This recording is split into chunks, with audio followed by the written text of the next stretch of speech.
रामकृष्ण हरी मंडळी, आज आपल्या ज्ञानशोधक वाचनालयाला भेट देण्यासाठी डॉक्टर संयोगिताताई नाईक स्वतः पुण्यावरून आल्या होत्या. त्यांचा थोडक्यात परिचय म्हणजे पुण्याचं बीजे मेडिकल कॉलेजमध्ये भूलतज्ञ विभागाच्या HODA व ससून हॉस्पिटलमध्ये पण कार्यरत आहे. त्यांचं शैक्षणिक कार्य खूप मोठं आहे. त्यांनी स्वखर्चाने गोरखपूर तांड्यात भव्य दिव्य असं वाचनालयाची खोली बांधून वाचनालय सुरू केलंय.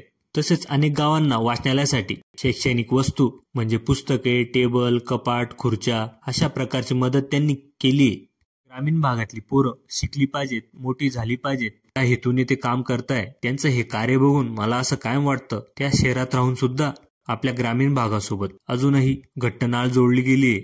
ताईंचा ग्रामस्थांकडून सत्कार करण्यात आला. शिवापूर गावातील मोठ्या प्रमाणात तरुण, होतकरू, मित्र परिवार यावेळेस उपस्थित होता. ताईंनी आम्हाला मार्गदर्शन केलं. त्यांचे चांगले वाईट अनुभव त्यांनी आमच्यासमोर शेअर केले. आमच्या अडीअडचणी त्यांनी जाणून घेतल्या. तसेच आमच्या कार्याचं कौतुक सुद्धा त्यांनी यावेळेस केलं. ताई आमच्या वाचनालयासाठी कपाट, पुस्तके, टेबल अशी सर्वतोपरी मदत त्या करणार आहेत.